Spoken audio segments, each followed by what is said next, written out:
Well, it's hurricane season here in the United States, and of course, recent hurricanes come to mind when we think of the devastating, horrible loss that they can inflict, like Katrina and Andrew, and of course, Mitch. Mitch? What's Mitch, you may ask?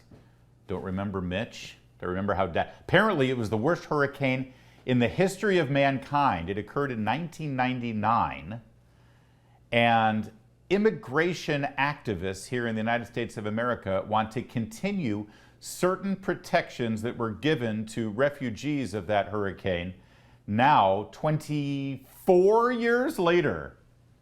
Well, that was a hell of a hurricane. Let's bring in Mark Krikorian, Executive Director for the Center for Immigration Studies. You can't make it up, Mark.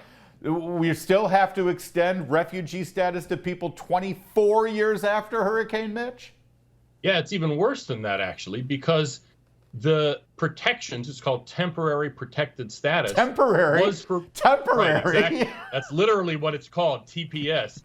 But it was for people who were here already as illegal aliens to get them work permits so that they wouldn't have to go back. Oh. And every year and a half, it's been renewed over and over, and they come up with new excuses. One time, they used the excuse, because this was for people from Honduras, that there was a problem with the coffee plants, some kind of blight on the leaves, and that was the excuse that the government gave for renewing yet again this so-called temporary status. So, frankly, there's nothing as permanent as a temporary refugee, and this is something Congress has to fix, because unfortunately, presidents have the authority to do this technically. Also, my understanding was that for the most part, it was Nicaraguans and Hondurans who were affected by this. And now I read they want to extend this to Venezuelans. So in other words, for the last 24 years, Venezuelans really weren't covered by it, but now suddenly Venezuelans are newfound victims of Hurricane Mitch 24 years later? No, they wouldn't use the hurricane as an excuse in this case. They keep coming up with different things, because there's literally hundreds of thousands of people from different countries who have this so-called temporary protected status. I see. There are people from Liberia who I think at this point are in 20 plus years. It's a similar thing because there was a civil war. The civil war ended, a new civil war started, that civil war ended, and the illegal immigrants who were here were lucky enough basically to be here when all that stuff happened, just get to stay and keep their work permits. And eventually, I mean, some of them are grandparents at this point. Yeah. And the whole point is, if they can just kick the can down the road over and over again, eventually we'll let them stay. We're good. See, in something like this that just doesn't pass the smell test, you would think, especially coming into a big election year, that Congress could actually pass something that fixes this, as you put it. But the problem is, well, you tell me what the problem is if they try. There's no way the Democrats would agree to fix this. And in fact, in this particular part of the immigration puzzle, it's probably not that hard to fix politically, because you would have to basically legalize the people, amnesty the people who'd been here for a long time under this so-called temporary status, because we did give them this legal status. Now, they're still illegal aliens, but they're illegal aliens whom we temporarily give work permits to. But you legalize them, and that's what the advocacy groups want. You have to, at the same time, get rid of this provision in the law so it doesn't happen again in the future. Nobody on the anti-border side is willing to even discuss anything like that. Well, and also they always say, oh, sure, we'll entertain that, but it has to be part of, say it with me, comprehensive immigration reform. Right, exactly. So they can't just do one thing that makes sense. They have to wrap it all up into a thing that will end up with amnesty for 11, 12, 13, maybe 20 million who are here illegally. And increase immigration dramatically. Because remember, all of those things aren't just amnesty. All the various Bush tried something, it got shot down. Obama tried something, it got shot down. They all seek to dramatically increase immigration as well as amnesty everybody who's here. And frankly, put in a mechanism to amnesty future illegal aliens as well. Meanwhile, in Texas, Governor Abbott and his National Guard and various other security agencies there, they've tried to stem the tide of illegal crossings in the Rio Grande. They put in these floats, basically, that keep people from crossing the river. and they're being sued by the Justice Department over this. Wait, I mean, I'm glad the Justice Department has a lot of time on their hands, but what's the beef with the state of Texas doing something that seems quite reasonable and, oh, by the way, effective?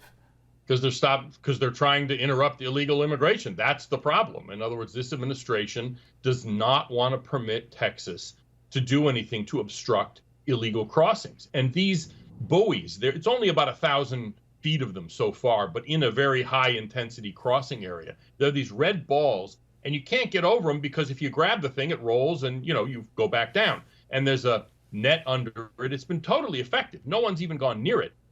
It's not just the Justice Department on the behalf of the Biden administration that's trying to stop it. The Fish and Wildlife Service has magically discovered that there's some kind of shellfish on the river bottom just where these things are, and they're now considering declaring it an endangered species in order to come up with yet another excuse to try to prevent Texas from stopping illegal immigration. They're just not on America's side sometimes. Mark Krikorian, at least it doesn't seem that way. One other item in the news, I find this interesting. Because of the influx of illegal immigrants that are living on the streets and have become a strain on social services, the administration is now releasing $100 million of funds that had been tagged for just this sort of crisis and sending it down to the border state. Oh, I'm sorry, not to the border states. They're sending it to New York. Mark, they're sending it to New York. I mean, if Kirsten Sinema even down in Arizona is ticked off about this. Yeah, it's unbelievable that New York gets they've had about 10 or 11,000 illegal immigrants from the border bust by Texas up there. And that's a national emergency, whereas that's about 2 days worth of illegal crossings at the border. There are little towns in Texas and then somewhat bigger cities, El Paso and what have you, but these are not big cities. They're having to deal with this stuff. New York gets the tiniest fraction of what they're experiencing, and apparently it's the end of the world. The only good side is, at least seems like some Democrats are understanding that all of their sanctuary policies and anti-borders policies do have a consequence. They have a cost. And I got to say, Texas Governor Abbott's initiative of busing people to New York City has probably been the most politically effective thing in immigration in a long time to get people to focus on the issue. Agreed. However, as long as the administration's there to sign a $100 million check to alleviate that strain on those sanctuary states, what's preventing them? I mean, what's the harm? They might as well, as long as they get a payday out of it, they don't care. Yeah, true. But even money doesn't solve the problem of thousands of kids, thousands of them, illegal immigrant kids, showing up next month in New York's public schools, which of course are wonderfully effective and doing a great job of educating the kids there. Right. And, they're still, even if they have the money, they still are putting them up in hotels. They're all over the streets. New York City is trying to bust them out of New York City into the suburbs. So, a little money is what they want, but it's not going to solve the problem for them. You've got to address the root cause, which is taking a nap in the Oval Office. That's got to be fixed so that we start enforcing the law before people get into the country. Mark Krikorian, Center for Immigration Studies. Thank you, sir. Always good to talk with you. Thank you. There is more to come on O'Connor tonight. Keep it here. This is the Salem News Channel.